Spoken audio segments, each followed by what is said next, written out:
하나님을 향하는 믿음의 소문이 나는 아름다운 믿음의 행적이 있는 분들이 다 되시기를 예수 그리스도의 이름으로 축원합니다. 교회에는 좋은 소문도 있고 나쁜 소문도 있습니다. 예수님이 공생의 사역을 하실 적에도 좋은 소문이 있었습니다. 하나님 나라의 일을 말씀하시고 두루 다니시며 착한 일을 행하시고, 그리고 이 모든 약한 것과 병든 것을 고치시는 착한 일을 하시는 분이라는 좋은 소문이 있었습니다. 반면에 예수님에 대해서 아주 나쁜 소문도 있었습니다. 예수님을 보고 미쳤다고 하는 사람도 있었고요.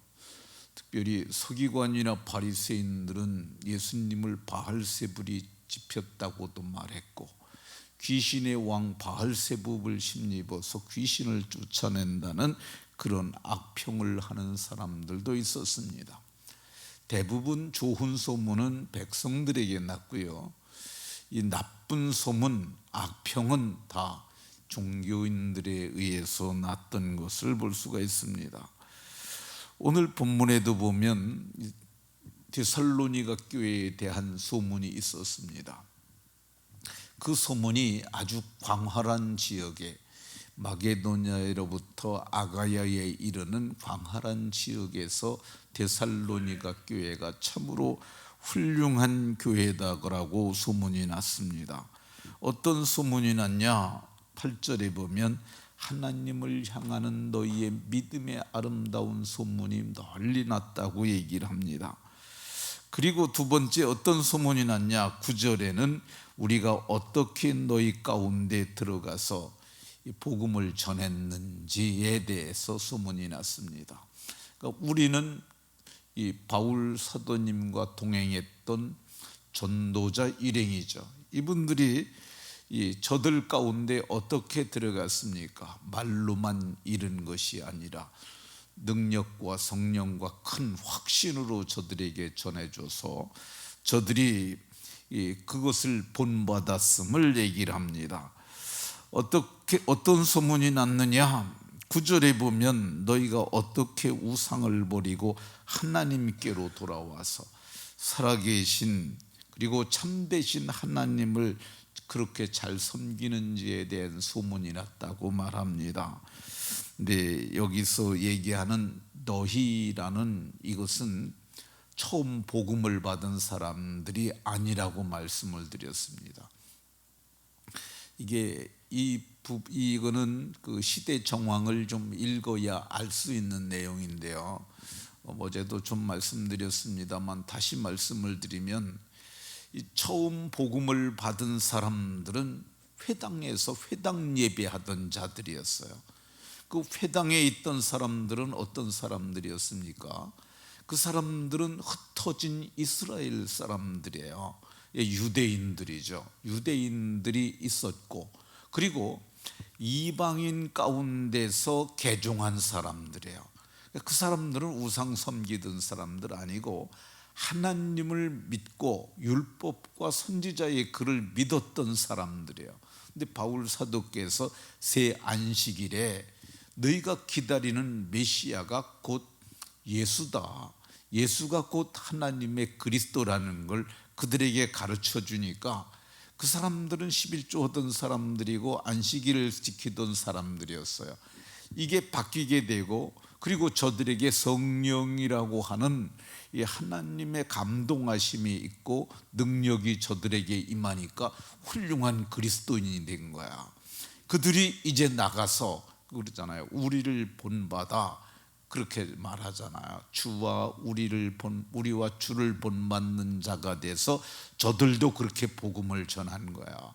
그러니까 이제 그 시대에 복음을 받은 사람들은, 이 세대 복음 받은 사람들, 그 사람들이 어떤 사람들이에요? 헬라 문화권에서 우상을 섬기던 그런 사람들이 다 회심을 하고 돌아오는 놀라운 역사가 있었어요. 이게 이 좋은 소문이라고 이렇게 말할 수 있습니다. 세 번째 저들에게 좋은 소문은 어떤 소문이었느냐? 여기 10절을 보면 죽은 자들 가운데서 다시 살리신 그의 아들이 하늘로부터 강림하실 것을 너희가 어떻게 기다리는지, 이 재림신앙을 가지고 저들이 믿음의 삶을 살았던 것을 볼 수가 있습니다. 데살로니가 교회 성도들은 어떻게 하나님의 아들이 다시 오실 것을 기다리는 재림신앙을 가질 수가 있었겠습니까? 그것은 바울 사도께서 저들에게 가르쳐 주었기 때문이죠. 이것이 성경 전체에 나오는 사도서신의 메시지입니다. 근데 제가 어제 저녁에 제가 운동을 하면서 유튜브를 많이 봅니다. 자전거를 갖다 놓고, 실내 자전거를 갖다 놓고 운동을 그래야 건강도. 그리고 제가 해보니까 테니스 치러 가려면 가는 시간, 오는 시간, 만나서 교제하고 시간을 너무 많이 잡아먹는 거예요. 그래서 제가 해보니까 가장 좋은 게 뭐냐면, 이 당근에서 한 2만 원 주면 자전거 삽니다. 전 10,000원씩 주고 샀는데, 그걸 사가지고 텔레비 앞에 놓고 유튜브 보면서 그러면서 자전거 타는 거죠. 그럼 어디 갈 곳도 없어. 그냥 1분이면 자전거로 가고 그래서 하는데, 제가 어제 도올 김영옥이라고 하는 글이 그 영상에 올라와서 봤는데, 그 사람이 쓴 그게 당알지라고 하는 그거로 당알지가 당연히 알지 그런 것 같은 거예요. 근데 이제 인문학 강의라고 그래서 그 사람이 하는 것 같은데, 승려들 중들을 모아놓고 그 기독교에 대해서 강론을 하는데, 그 사람이 이런 글을 올렸어요. 바울 사도 서한에는 예수가 없다. 제가 그 글을 보면서 좀 내용을 들어보니까 만난 적이 없어서 예수가 없다는 거예요.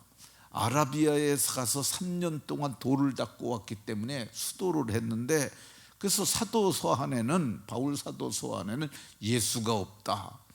제가 그 글을 보면서 저게 무슨 학자냐고 무식해가지고, 이 무식한 게 왜 무식하냐면요, 오늘 우리가 봉독한 여기만 봐도 1절에만 봐도 1절에 뭐라고 나오면은, 바울과 실로아노와 디모데는 하나님 아버지와 주 예수 그리스도 안에 있는 주 예수 그리스도라고 얘기를 하고 있어요. 이게 그냥 주 예수 그리스도라는 표현에 엄청난 뜻이 들어있는 거예요. 이게 주라는 말이 모든 인간의 주가 된다, 주인이라는 뜻이에요. 만물의 주인이라는 그런 의미가 들어있고요. 예수라는 말에는 구원자라는 말이 들어있는 거고요. 그리고 그리스도라는 말은 메시아라는 뜻이고요. 그 안에 있다는 말은 그분이 우리를 다 담고 우리를 그의 피로 사서 그 안에 우리를 두었다는 굉장히 많은 말이 들어있는 거예요. 근데 이렇게 예수님에 관한 얘기가 많음에도 불구하고, 그리고 오늘 10절 맨 끝에 보면은 우리를 건지시는 예수시라 이렇게 말하잖아요. 이 한 절만 봐도 예수님의 얘기가 아주 엄청나게 들어있어요. 자, 보시죠. 이 10절을 보면 죽은 자라고 얘기를 하잖아요. 하나님의 아들이 죽었는데 그거는 그냥 죽음이 아니라 온 인류의 죄를 대속하는 죽음, 대속의 죽음이었어요. 그 가운데서 다시 살리셨다란, 다시 살리신, 이건 부활이잖아요. 몸의 부활을 얘기를 하고요. 그의 아들 얘기를 하잖아요. 그의 아들이 하나님의 아들이에요. 그게 좀 신학적으로는 인자론이라는 아주 큰 학문이 여기 들어 있습니다. 그리고 하늘로부터라고 그러잖아요. 근데 하늘로부터 강림한다는 얘기는 그분이 죽으시고 부활하시고 승천하셨다는 승천 개념이 내포되고 있는 거예요. 강림하실 것을, 강림이 뭐예요? 그분이 이제는 다시 오시는 거죠. 이거를 우리는 재림이라고 이렇게 말을 합니다. 왜 그러냐면은 이 첫 번째 오신 것이 초림이고 두 번째 다시 오시는 것이 재림이잖아요. 어떻게 기다리는지를 말하니 이는 장래의 노하심. 노하심이 뭐예요? 심판이죠. 진노로 철장의 권세를 가지고 천사장의 호령과 나팔로 강림하시는 이 노하심이 심판이죠. 우리를 건지시는 장차 진노하심이 있는데, 그러나 우리는 그 가운데서 건지심을 받는데, 이게 뭐예요? 몸의 부활이죠. 영광의 몸의 부활로 영광스러운 몸을 입고 부활할 것을 말하는데, 여기에 보면 예수님에 대한 것이 다 나옵니다. 예수님에 관한 얘기가 기독론이라고 얘기를 해요. 기독론이라는 말이 예수님에 대한 이론을 학문화한 것을 기독론이라고 그래요. 그러니까 여기 예수님에 대한 이렇게 많은 얘기가 나오는데, 요 한 절만 봐도, 근데 어떻게 바울 서한에는 예수가 없다, 이렇게 무식하고 멍청하고 그런 사람 얘기를, 그게 사람을 미혹하는 거예요.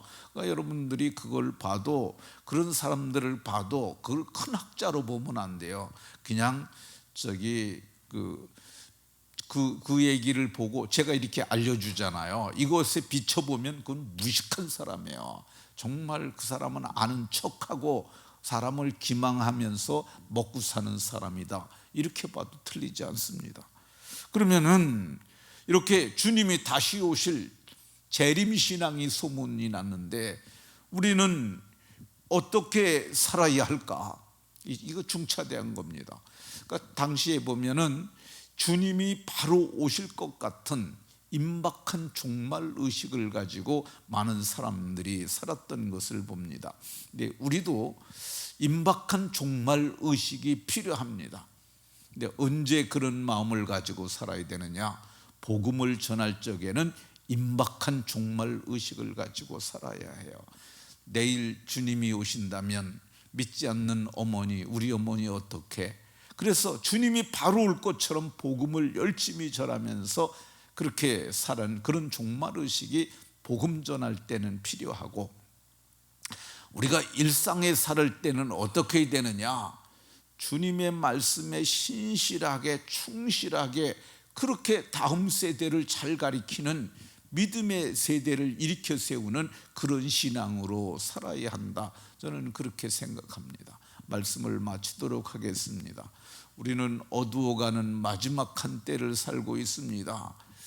이 바울 사도 서신에는 예수님 얘기로 처음부터 끝까지 가득 차 있어요. 그럼에도 불구하고 학자라는 사람이 나와서 사람을 미혹하는 세대에 살고 있습니다. 미혹되지 마시고 말씀에 굳게 서서 믿음의 소문이 나는 인생들이 다 되시기를 예수 그리스도의 이름으로 축원합니다.